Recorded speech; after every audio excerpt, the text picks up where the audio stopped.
Hello UPSC की public, मैं हूं गर्वित भटनागर। एक बार फिर से स्वागत करता हूं आपका सोच आइए इसके इस चैनल पे। दोस्तों, इस चैनल पे हमने शुरू करी थी पॉलिटी और इंटरनेशनल रिलेशन से रिलेटेड एक सीरीज, जिसमें मैं आपको बताया था पहले वीडियो में कि कैसे पॉलिटी का सिलेबस जो कि जीएस 2 से रिलेवेंट है वो आपको हेल्प करेगा मेंस आंसर राइटिंग में। किस तरह से आपको पढ़ना है, कौन से फैक्ट्स आपको जानने जरूरी हैं, कौन से ट्रेंड्स को आपको ध्यान में रखना है। तो उसी के सीरीज में मैं आपको सेकंड वीडियो में आज बताने वाला हूं कि इंटरनेशनल रिलेशन से आप कैसे डील कर सकते हैं।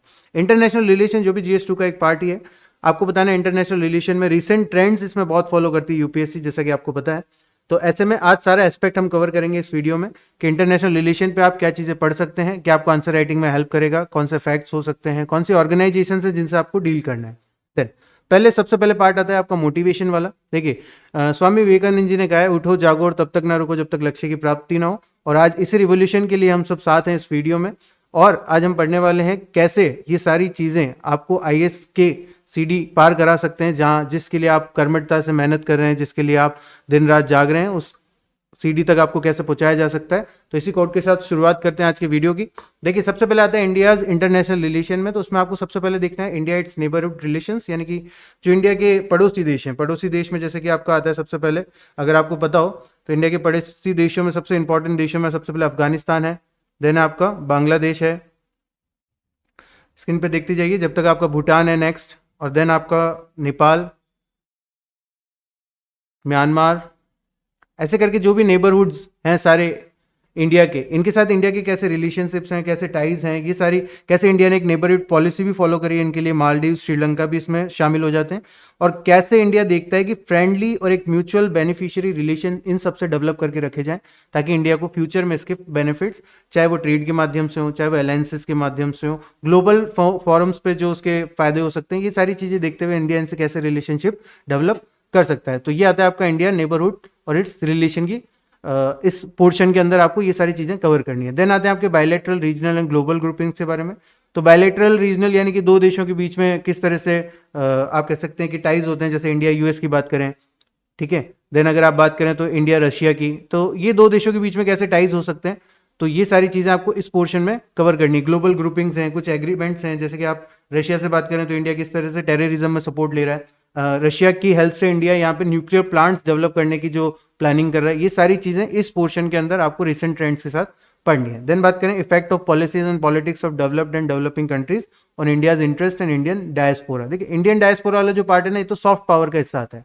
अगर आप देखें तो ये इंडिया का सॉफ्ट पावर वाला हिस्सा है। ये लास्ट स्लाइड में मैं एक बार और कवर करूंगा इसको, लेकिन ये सारी पॉलिसीज जो हैं ये किस तरह से इंडिया में यूज हो रही हैं, क्या इनके इफेक्ट्स हैं। जैसे कि अगर आप देखो तो मिडिल ईस्ट में जो क्राइसिस चल रहा है, अगर आप ब्रेक्जिट की बात करो, अगर आप यूएस की वीजा पॉलिसी की बात करो, तो ये कुछ ऐसी पॉलिसीज हैं जिसका इंडिया के इंटरेस्ट पे कहीं ना कहीं हद तक फर्क पड़ने वाला है, ठीक है। ये आपको इस पोर्शन में पढ़ना है। देन अगर आप बात करें नेक्स्ट स्लाइड में, तो इंपॉर्टेंट इंटरनेशनल इंस्टीट्यूशंस की बात होगी, सारी एजेंसीज की बात होगी, कैसे उनके स्ट्रक्चर्स हैं, क्या मैंडेट है। देखिए, यहाँ पे मैंडेट वर्ड का मैं मतलब बता देता हूँ आपको।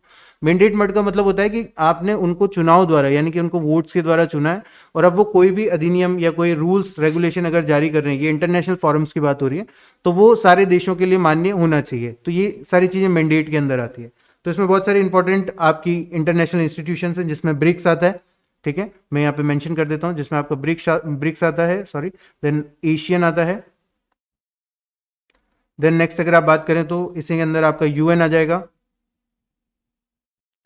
डब्ल्यूटीओ, देन आपका डब्ल्यूएचओ है, वर्ल्ड हेल्थ ऑर्गेनाइजेशन, G20। ये सारे इंस्टीट्यूशंस जो हैं इंटरनेशनली ग्लोबली काम करते हैं सारे देशों के लिए। कैसे इनके स्ट्रक्चर्स हैं, क्या इनके मैंडेट्स हैं, रिसेंटली इनसे क्या टाइज रहे हैं, ये सारी चीजें आपको इस पार्ट में कवर करनी है। Then comes to next slide.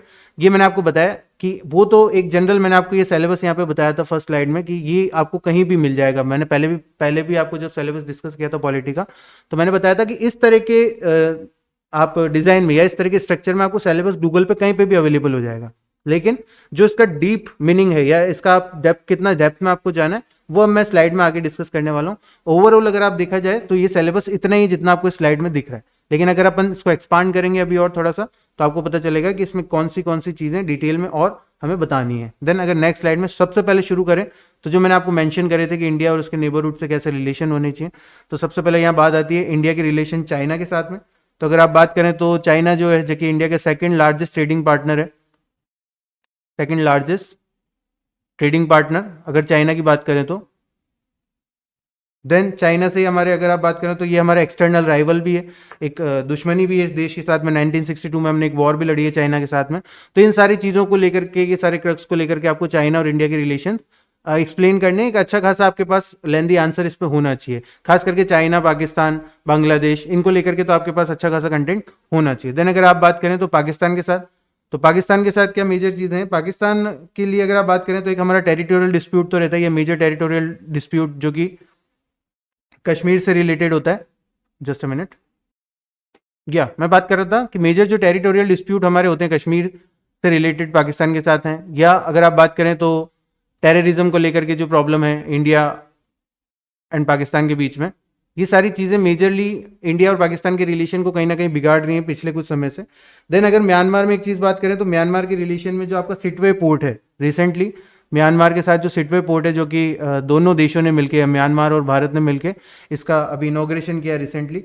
और जो आपका पोरस इंडो म्यांमार बॉर्डर जो कि 1643 यानी कि लगभग 1643 किलोमीटर का जो ये पोरस बॉर्डर है इंडिया म्यांमार के बीच में, ये थोड़ा सा एक मेजर इशू रहता है, क्योंकि ऐसा माना जाता है इंडिया की तरफ से कि यही वो बॉर्डर है, ये 1643 किलोमीटर का वो बॉर्डर है जहाँ पे ज़्यादातर मिलिटेंट, ड्रग्स, आर्म्स जो है वो म्यांमार के बॉर्डर से भारत की तरफ लेके आए जाते हैं। देन अगर आप बात करें नेक्स्ट भूटान की, तो भूटान में क्या होता है कि जैसे अगर आप बात करें तो रिसेंट इंडिया ने एक 10,000 मेगावाट बिजली भूटान के साथ डेवलप करने का और उसको इम्पोर्ट करने का आप कह सकते हैं कि बीड़ा उठाया, और साथ ही साथ 16 एंट्री एग्जिट पॉइंट भी इंडिया ने दे रखे हैं। ये मेगावाट है, 16 एंट्री एग्जिट पॉइंट जो कि हमने भूटान को दे रखे हैं फॉर ट्रेड पर्पस। लेकिन ये हमने चाइना को नहीं दे रखे हैं, लेकिन हमने भूटान जैसे देश को दे रखे हैं कॉपरेशन लेवल पे। देन अगर आप बांग्लादेश की बात करें तो बांग्लादेश के साथ इंडिया की टाइज में एक तो इंडिया का बिगेस्ट ट्रेड पार्टनर है साउथ एशिया में अगर बात की जाए तो, जो बांग्लादेश है वो इंडिया का बिगेस्ट ट्रेड पार्टनर है। देन अगर आप बात करें तो 44% ग्रोथ रेट है, यानी कि अगर कोरोना भी रहा उस दौरान भी इंडिया और जो बांग्लादेश है इनके बीच में जो ग्रोथ रेट रहा है ट्रेड का वो 44% रहा है। यानी कि अगर एवरेज बात करें तो जो 10 बिलियन यूएस डॉलर में ट्रेड हो रहा था वो आफ्टर दैट यानी कि उन सालों में 18 बिलियन तक चला गया था। 18 बिलियन यूएस डॉलर तक इंडिया और बांग्लादेश के बीच में ट्रेड्स हो रहे थे। देन अगर आप बात करें नेक्स्ट श्रीलंका की, तो श्रीलंका और भारत के बीच में एक मेजर इशू रहता है फिशिंग का, जैसे कि पाक स्ट्रेट में है। पाक स्ट्रेट के अंदर क्या होता है, पाक स्ट्रेट और आपका जो गल्फ स्ट्रेट है, इन दोनों रीजन में फिशिंग राइट्स को लेकर के थोड़ा सा इशू रहता है इंडिया और श्रीलंका के बीच में कि हाँ भाई मछली पकड़ने का या मछली पालन का जो भी कह सकते हैं कि आप लाइसेंस है या जो भी अथॉरिटी है वो किसके पास है। इन दोनों रीजन में, इन दोनों के बीच में, भारत और श्रीलंका के बीच में थोड़ा सा राइट्स इशू, अधिकारों का थोड़ा सा इशू रहता है हमेशा से। उसके अलावा अगर आप बात करें तो इंडिया और श्रीलंका का लगभग 2500 साल पुराना आप कह सकते हैं कि संबंध स्थापित किया गया, जो कि आपका कथाओं वगैरह में इनसे भी आपको श्रीलंका का कहीं ना कहीं संबंध भारत से पता चल जाएगा। देन अगर आप बात करें तो अफगानिस्तान की, तो अफगानिस्तान जो है ये भारत का एक सार्क पार्टनर भी रह चुका है। सार्क आपने एक सुना होगा, कॉपरेशन जो है, इसमें सार्क जो है ये भारत का हिस्सा भी रह चुका है, ये सॉरी माफ कीजिएगा, भारत के साथ पार्टनर भी रह चुका है। और इंडिया और जो अफगानिस्तान का एक्सपोर्ट है वो लगभग 481 मिलियन डॉलर के आसपास है 2022 में अगर आप बात करें तो, यानी कि ट्रेडिंग के लिहाज से भी काफी हद तक ये आगे हैं ये देश। देन अगर आप बात करें तो नेपाल के साथ जो भारत 1830 किलोमीटर लंबा बॉर्डर शेयर करता है, comes to the Nepal, 1830 kilometre का बॉर्डर जो है ये भारत शेयर करता है नेपाल के साथ में। और कई मिलिट्री टाइज भी है 1950, सिंस 1950 से भारत और नेपाल के बीच में कई मिलिट्री टाइज भी हैं। और इंडिया जो है ये नेपाल आर्मी को, जो नेपाल आर्मी है इसको ट्रेनिंग देने का भी काम करता है अपनी आर्मी द्वारा, यानी कि ट्रेनिंग असेसमेंट या ट्रेनिंग असिस्टेंस किसी तरह से हम दे रहे हैं नेपाल को। Time to time naval exercise हो रही है या नेपाल के साथ हम ट्रेनिंग कर रहे हैं, जिससे उनकी आर्मी को भी हम उतना सशक्त बना पा रहे हैं जितना भारत की है। देन अगर बात करें तो मालदीव्स के साथ भारत के क्या रिलेशन है। वैसे तो आपने सुना होगा मालदीव्स हॉलीडेज के लिए ज़्यादा फेमस है, तो हमारा तो सबसे बड़ा कॉन्ट्रीब्यूशन ये है कि हमारे यहाँ से मैक्सिमम लोग वहाँ घूमने जा रहे हैं, तो टूरिज्म हम इतना प्रमोट कर रहे हैं मालदीव्स को। तो एक तो फ्रेंडली इकोनॉमिक और मिलिट्री कॉपरेशन है हमारे यहाँ पे, जिसमें अगर आप चाहो तो टूरिज्म भी ऐड कर दो। इकोनॉमिक एंड मिलिट्री कॉपरेशन है दोनों देशों के बीच में। देन अगर आप बात करें तो इसके अलावा इथनिक लिंग्विस्टिक बेसिस पे भी हम अपना कल्चर भी म्यांमार से शेयर करते हैं, सॉरी माफ करना, मालदीव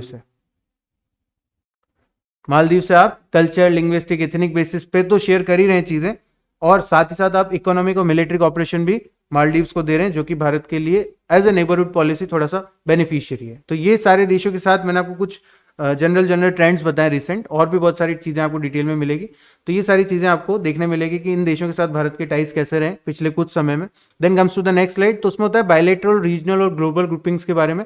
देखिए यहाँ पे क्या होता है कि जो एग्रीमेंट्स है, जैसे कि इंडिया के फॉरेन पॉलिसी में क्या क्या डॉक्ट्रिन्स रहे 1947 से, तो हमने एक नॉन अलाइनमेंट मूवमेंट रखा है, जो आपको पता है कि जिसकी शुरुआत नेहरू जी द्वारा की गई थी, हमारे फर्स्ट प्राइम मिनिस्टर जो थे।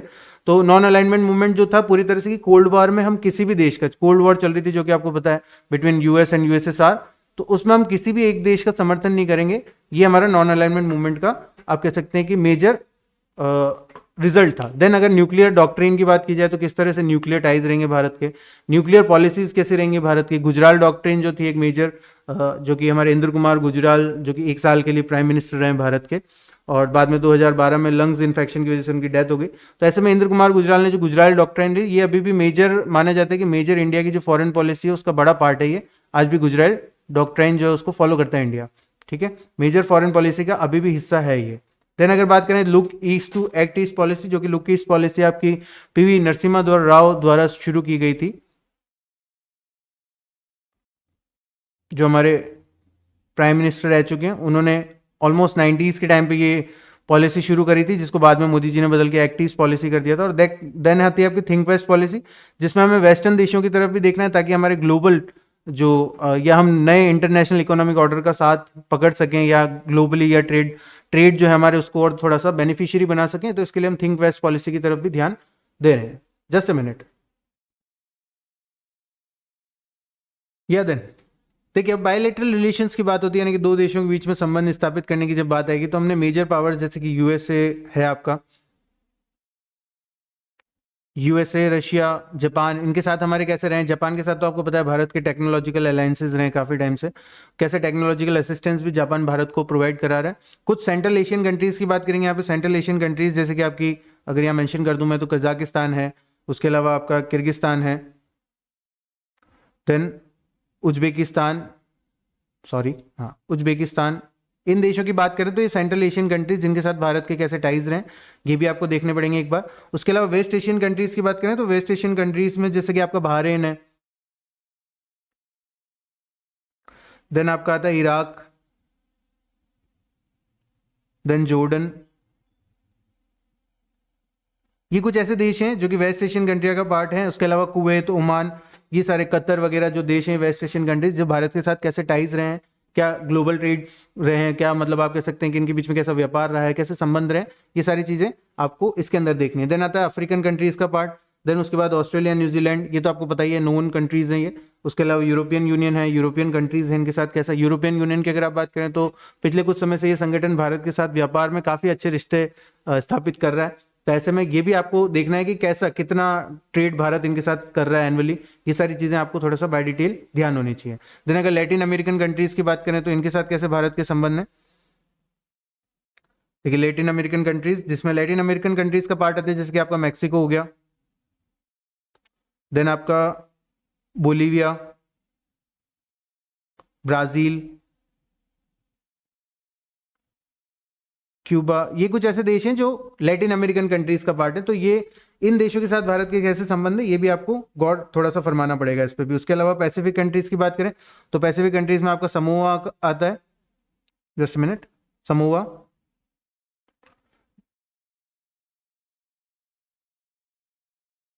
देन आपका यहाँ पे यूएस, जापान,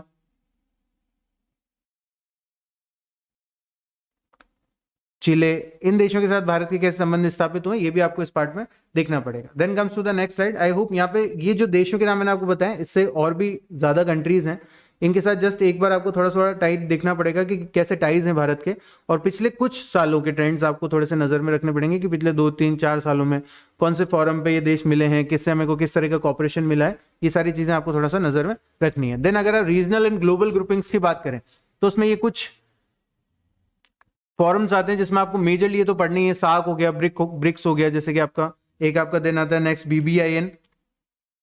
अगर आप बीबीआईएन की बात करें तो ये बीबीआईएन है बांग्लादेश, भूटान, इंडिया एंड नेपाल, इनसे रिलेटेड है ये। जैसे मैंने बताया ग्लोबल ग्रुपिंग का पार्ट है।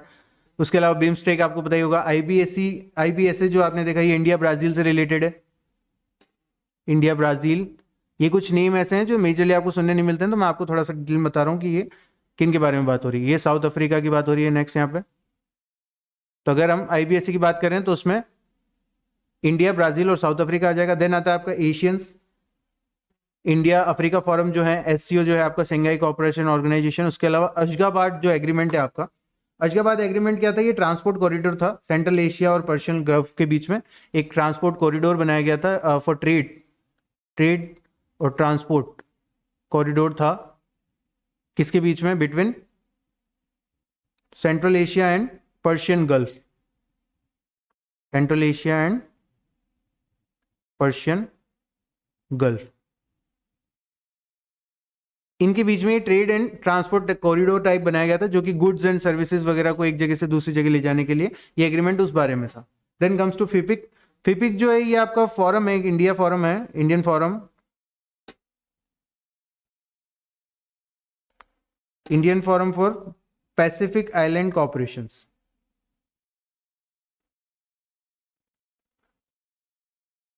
पैसिफिक आइलैंड कॉर्पोरेशंस, ठीक है, ये भी आपको एक बार पढ़ना है।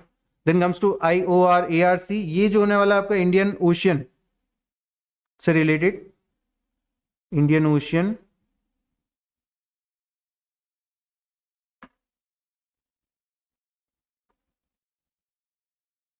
And then association for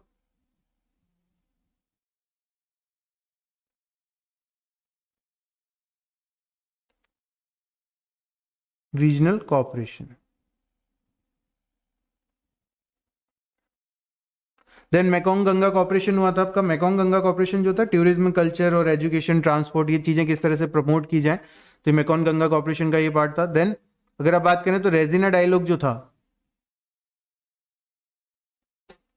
Regina dialogue जो कि इंडिया का एक फ्लैगशिप कॉन्फ्रेंस होता है, जो कि न्यू दिल्ली में 2016 से ही शुरू हुआ था, और इसका अभी 8th एडिशन जो कि आपका 2023 मार्च के अंदर हुआ है कंप्लीट।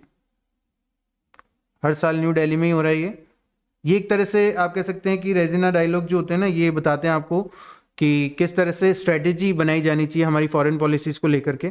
तो ऐसी कुछ एसोसिएशन और जो आपका फॉरेन ऑफिसेज हैं, ये सारी चीज़ें मिलकर, यानी कि इंडिया का जो विभाग है, एक्सटर्नल अफेयर्स मिनिस्ट्री है, ये सारी चीज़ें मिलकर और एक कुछ एसोसिएशंस मिलकर डायलॉग्स बनाते हैं, या आप कह सकते हैं स्ट्रेटेजीज बनाते हैं कि किस तरह से स्ट्रेटेजी फॉलो करनी चाहिए, कौन सी कंट्री के साथ हमें किस मैटर पे। देन आपका यहाँ पे आता है हार्ट ऑफ एशिया कॉन्फ्रेंस जो थी। उसके अलावा ईस्ट एशिया समिट, ये G20 आपको देखना है तो रिसेंट है, हुआ अभी हुआ है सितंबर की बात है, तो ये तो आपको मेजरली देखना ही पड़ेगा, इंपॉर्टेंट एस्पेक्ट है।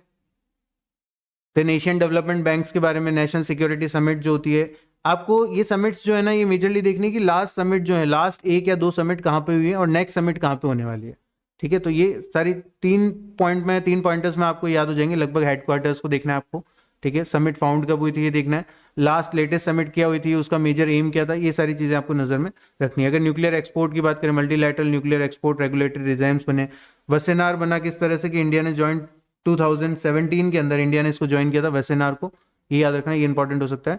इंडिया ने 2017 में इसको ज्वाइन किया था और इंडिया इसकी 42nd पार्टिसिपेटिंग स्टेट बनी थी, 42nd स्टेट इंडिया बनी थी ज्वाइन करने वाली वेसेनार ग्रुप को। देन MTCR था आपका, MTCR जो कि मिसाइल टेक्नोलॉजी कंट्रोल रिजाइम से रिलेटेड है, एक ऑस्ट्रेलिया ग्रुप भी बना था इसी के लिए। देन एशियन डेवलपमेंट बैंक है, और देन आता है आपका एपिक। तो ये सारे वो एसोसिएशन है,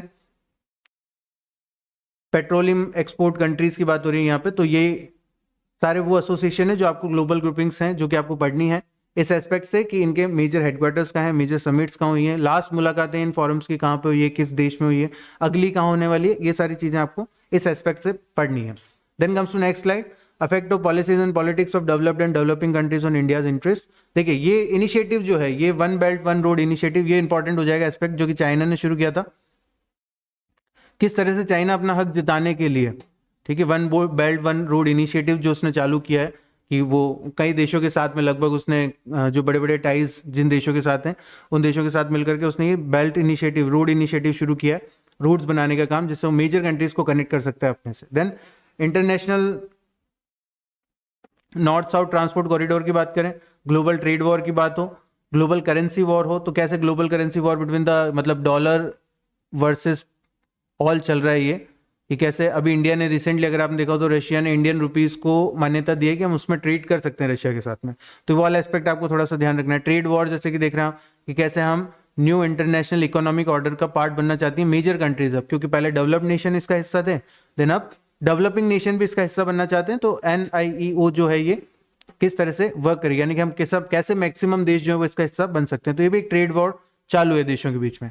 देन हुआ था आपका सीरियन क्राइसिस। सीरियन क्राइसिस जो था ये इस बारे में था कि कैसे लगभग 5 लाख डेथ्स यहाँ पे हुई थी सीरियन क्राइसिस के अंदर, और लगभग कैसे पॉपुलेशन को ब्रूटलाइज किया गया था। ये क्राइसिस आपको थोड़ा ध्यान से पढ़ना है।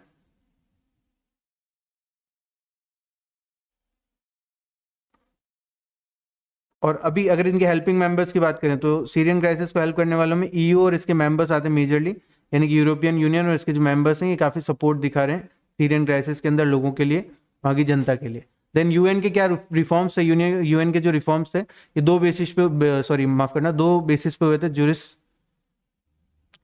के बेसिस पे, जुरिसडिक्शन के बेसिस पे, एंड देन हुए थे आपके स्ट्रक्चरल बेसिस पे, स्ट्रक्चरल बेसिस पे। तो ये मैंने आपको अगर मैं आपको बताऊं डिटेल में थोड़ा सा, जुरिस्डिक्शन बेसिस पे ये होता है कि यूएन किस हद तक जाकर के कहीं किसी देश में बदलाव कर सकता है, या बदलाव आप कह सकते हैं रिफॉर्म्स लाए जा सकते हैं। लेकिन स्ट्रक्चरल बेसिस की बात करें तो जैसे कि एक बिल्डिंग होती है, तो एक बिल्डिंग पे अगर मैं आपको बात करूं कि इस बिल्डिंग के अंदर कहाँ पे कौन से फ्लोर पे किचन है, कहाँ बेडरूम है, क्या कहाँ सारी व्यवस्थाएं, ये सारी कॉरिडोर कहाँ पे होगा, तो ये सारी चीजें जो है अगर मैं इसमें कोई छेड़छाड़ कर रहा हूँ तो मतलब मैं स्ट्रक्चर में बदलाव कर रहा हूँ कि हाँ, जैसे कि यूएन के अंदर अलग अलग किस तरह की कमिटीज होती हैं, कौन सी कमेटी की जरूरत है, कौन सी कमेटी की नहीं है, ट्रस्टीशिप काउंसिल जैसे हटा दी गई थी बाद में। तो ये सारे बदलाव जो टाइम टाइम पे यूएन पे किए जाते हैं ये स्ट्रक्चरल बेसिस पे। और जुरिस्डिक्शनल बेसिस पे जो बदलाव किए जाते हैं वो होते हैं कि कौन सी कंट्री मेजरली इसका पार्ट रहेगी, इंडिया का, सॉरी माफ करना, यूएन का जुरिस्डिक्शन कहाँ तक आएगा, कौन सी कंट्री पे किस लेवल तक के सैंक्शंस हम लगा सकते हैं, ये सारे अधिकार क्षेत्रों की बात होती है। ठीक है। देन WTO के रिफॉर्म्स की बात करें तो वर्ल्ड ट्रेड ऑर्गेनाइजेशन के, तो कैसे ये रिफॉर्म्स भी किए गए हैं कि कैसे डेवलपिंग नेशंस कंटिन्यूसली डिमांड कर रहे हैं कि अब डेवलप्ड नेशंस जो है वो अपना जो मतलब कह सकते हैं डोमिनेंस है वो यहाँ से खत्म करें WTO के अंदर से, और कैसे डेवलपिंग नेशंस को भी यहाँ जगह दी जाए दूसरे देशों में व्यापार करने के लिए, उनको भी अनुमति मिले। साउथ चाइना सी कॉन्फ्लिक्ट की अगर बात करें तो साउथ चाइना सी कॉन्फ्लिक्ट थोड़ा इंपॉर्टेंट हो जाता है यहाँ पे। ब्रेक्जिट की बात करें, ब्रिटेन की जो एग्जिट थी 2020 के अंदर ग्लोबल फोरम से। उसके अलावा डी ग्लोबलाइजेशन जो ये टर्म है, प्रोटेक्शनिज्म, यानी कि किस तरह से बड़े बड़े जो देश हैं, डेवलप्ड नेशंस हैं, वो डी ग्लोबलाइज हो रहे हैं, यानी कि वो ज्यादा देशों को एंट्री नहीं दे रहे हैं व्यापार करने के लिए अपने यहाँ पे। प्रोटेक्शनिज्म उन्होंने शुरू किया हुआ है, जैसे कैसे यूएस ने रिसेंटली ईरान पे सैंक्शन लगा दिए। उसके अलावा पुल आउट जो पेरिस एग्रीमेंट से यूएस ने पीछे खींच लिया अपना हाथ। देन H1B वीजा इशू जो इशू रहता ही हमेशा, जैसे कि H1B वीजा इशू के बारे में बताया था मैं आपको कि वहाँ एम्प्लॉयर्स द्वारा जो होते हैं, यानी कि यूएस के अंदर जो एम्प्लॉयर होते हैं वो इस वीजा के लिए अप्लाई करते हैं, और ये दूसरे देशों को, यानी कि दूसरे देशों के लिए होता है कि वहाँ के जो लोग हैं वो वहाँ जाकर के जॉब वगैरह एक्सेट्रा कर सकते हैं।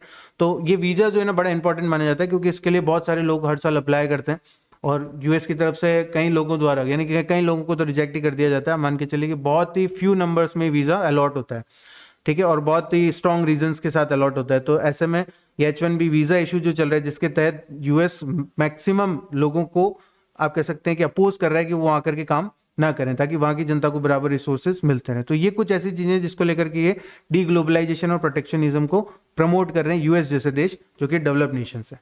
Then OPEC oil prices manipulation की बात करें तो किस तरह से ये जो कंट्रीज हैं, ऑयल प्रोड्यूसिंग कंट्रीज हैं, ये ऑयल प्राइसेस को मैनिपुलेट करती हैं अपने हिसाब से, क्योंकि ऑयल प्रोड्यूसिंग कंट्रीज हैं तो ये एक्सपोर्ट कर रही हैं पूरी दुनिया भर में ऑयल को। तो किस तरह से ये प्राइसेस को सिचुएशन के अकॉर्डिंग मैनिपुलेट कर लेती हैं, और उस सिचुएशन की वजह से या उस मैनिपुलेशन की वजह से कैसे प्राइसेस में बहुत बड़ा राइज देखने मिलता है ग्लोबली, यानी कि खास करके वो डेवलपिंग कंट्रीज जिनको ऑयल की सप्लाई की डेली बेसिस पे जरूरत पड़ती है, जिनके पास स्टोरेज नहीं है और वो इनसे डेली बेसिस पे ऑयल ले रहे हैं, तो अगर प्राइसेस में मैनिपुलेशन हो रहा है, ये अपने मत अनुसार ही अगर प्राइसेस लगाएंगे तो ऐसे में इन देशों पे इनके प्रोडक्शन पे काफी फर्क पड़ता है। तो इसको लेकर के जो मैनिपुलेशन प्रोसेस चल रहा है ओपेक कंट्रीज की तरफ से, वो सारी चीजें भी इस पार्ट में आपको पढ़नी है। Then comes to next slide, Indian diaspora. ये इंडियन डायस्पोरा जो है ना, ये थोड़ा सॉफ्ट पावर का हिस्सा है आपका, मेरा काफी इंटरेस्टिंग पार्ट है।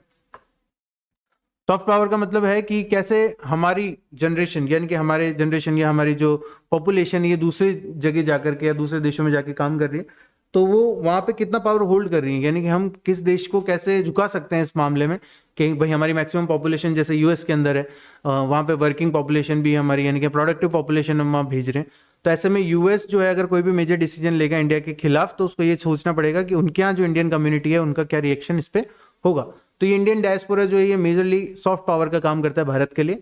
अभी अगर स्प्रेड ऑफ इंडियन डायस्पोरा की बात करें, देखिए क्या होता है कि एक तो ये डे बाय डे अब ये बढ़ता ही जा रहा है, क्योंकि हमारे यहाँ से जिस तरह से हम प्रोड्यूस कर रहे हैं इंटेलेक्चुअल्स, या जिस तरह से हम डिग्री होल्डर्स प्रोड्यूस कर रहे हैं हर साल यहाँ पर भारत में, जो बच्चे बाहर काम करने के लिए जा रहे हैं, जॉब करने के लिए जा रहे हैं यहाँ से, तो ये धीरे धीरे बढ़ता ही जा रहा है। उसके अलावा जो इंडियन डायस्पोरा पॉलिसी है, जैसे कि क्या इनिशिएटिव्स हैं, एक तो आपका ओसीआई है। ओसीआई का मतलब होता है overseas citizenship of India, overseas citizenship of India, OCI. किस तरह से ये फॉर्म चलाया गया है, यानी कि उसके अलावा भारतीय प्रवासी भारतीय दिवस जो कि अभी इस साल अभी रिसेंटली अगर बात की जाए तो 2023 में 8 से 10 जनवरी मनाया गया था एमपी के अंदर। 2023 की बात कर रहे हैं अपन। हाँ, सिटीजनशिप ऑफ इंडिया यानी कि ओवरसीज सिटीजनशिप ऑफ इंडिया से मैं आपको एक चीज बताना रहेगा यहाँ पे बीच में, कि हमने सिटीजनशिप जो एक्ट था 1955 का, उसको अगस्त 2005 में हम थोड़ा सा अमेंड किया और उसमें हमने कुछ बदलाव करके कि कैसे जो भारतीय बाहर काम कर रहे हैं उनके लिए थोड़ा सा सुविधा बढ़ा सके हम। तो हमने जो यहाँ पे एक खास बात है वो मैं आपको बताता हूँ कि 1955 वाला जो सिटीजनशिप एक्ट था आपका, उसको हमने 2005 के अंदर अमेंड किया, ताकि हम वो कुछ पॉलिसीज को थोड़ा सा फ्लेक्सिबल बना पाए जो भारतीय बाहर काम कर रहे हैं, जो सिटीजन्स बाहर काम कर रहे हैं। उसके अलावा नो इंडिया प्रोग्राम है। ये सारे कुछ ऐसे प्रोग्राम्स हैं जो आपको देखने हैं, इनके रिसेंट क्या ट्रेंड्स रहे हैं, ये रिसेंटली कब ऑर्गेनाइज हुए हैं, इनके लिए क्या डेवलपमेंट्स हुई है, ये सारी चीजें आपको नजर में रखनी है। Then comes to LM Singhvi level committee on the diaspora. तो ये जो कमिटी थी जो 2000 में बनाई गई थी एलएम सिंघवी द्वारा, कि ये कमिटी जो है ये इसलिए बनाई गई थी कि क्या चीजें, क्या डेवलपमेंट्स हम दे सकते हैं भारतीयों को जो बाहर जाके काम कर रहे हैं, और इसकी इन्होंने रिकमेंडेड रिपोर्ट जो थी वो 2002 में गवर्नमेंट के सामने रखी थी। इंडियन डायस्पोरा का क्या रोल है वो मैं आपको बता चुका हूं मेजरली, कि जो पॉलिसी मेकिंग होती है फॉर फॉरेन कंट्रीज की, उसमें तो मेजर रोल ये प्ले करती है। उसके अलावा इश्यूज ऐसे हैं, कुछ इश्यूज भी आते हैं इसमें, यानी कि अगर पॉजिटिव है तो नेगेटिव भी है। ड्यूअल नेशनलिटी का सबसे बड़ा इशू आ जाता है कि जैसे कोई व्यक्ति उसको दोहरी नागरिकता मिली हुई, जैसे भारत का भी नागरिक है, अमेरिकन सिटीजन भी है वो, ठीक है, और कई दूसरे देशों की भी सिटीजनशिप ले रखी होती है। तो ऐसे में जो ड्यूअल सिटीजनशिप का एक इशू है ये रेज होता है यहाँ से। री एमिटेंसेज होते हैं। रिमिटेंसेज का मतलब होता है कि जो बाहर काम करने वाले युवा हैं हमारे, या बाहर काम करने वाले जो भी हमारी पॉपुलेशन है, वो जो अपने घरों को दोबारा पैसा रिटर्न करती है, यानी कि पैसा भेजती है किसी भी फॉर्म में, मदद की फॉर्म में, तो जो पैसा वो भेजती हैं तो वो मनी यहाँ पे रेमिटेंसेज का पार्ट बनता है। तो उस मनी को कैसे मैनेज किया जाता है वो भी एक ग्लोबल इशू है। तो वो सारी चीज़ों को लेकर के यहाँ पर कुछ रूल्स हैं, कुछ रेगुलेशंस हैं, कुछ इश्यूज हैं जिस पे कुछ डिस्कशंस हुए हैं, कुछ कमिटीज बनी है, ये सारी चीज़ें आपको यहाँ पे देखनी है। कि रिमिटेंसेज जो है ये तो एक बड़ा अभी मेजर इशू बना हुआ ही है, क्योंकि जब जो पैसा बाहर से भेजा जाता है, जो युवा काम कर रहे हैं अपनी फैमिली को जब वो पैसा भेजते हैं मदद की फॉर्म में, तो वो करेंसी जो इशू यहाँ पे क्रिएट होता है वो रेमिटेंसेज का पार्ट बनता है। ठीक है, then comes to next slide. Important international institutions की बात करें तो यूएन और इसकी एजेंसीज के बारे में आपको पढ़ना है। यूएन और इसकी एजेंसी, यूएन तो जो 1945 के बाद में फॉर्मेशन हुआ था, चार्टर साइन करके 52 देश इसका सबसे पहले मेंबर बने थे, यानी कि 52 स्टेट्स जिन्होंने चार्टर साइन करके वो यूएन का हिस्सा बने। देन इसकी कुछ जो एजेंसीज हैं यूएन की, यूनाइटेड नेशंस की, जैसे कि कुछ काउंसिल्स हैं, सिक्योरिटी काउंसिल है, जनरल असेंबली है, ठीक है, ये आप थोड़ा सा देखना है। सिक्योरिटी काउंसिल्स, जनरल असेंबलीज, और सिक्योरिटी काउंसिल में आप परमानेंट और नॉन परमानेंट मेंबर वाला पार्ट भी देख लेना, क्या इश्यूज रहते हैं, क्या चीज़ें डिमांड कर रहे हैं कुछ देश, क्या रिफॉर्म्स हैं, इंडिया का इस पे क्या एस्पेक्ट है, ये सारी चीज़ें।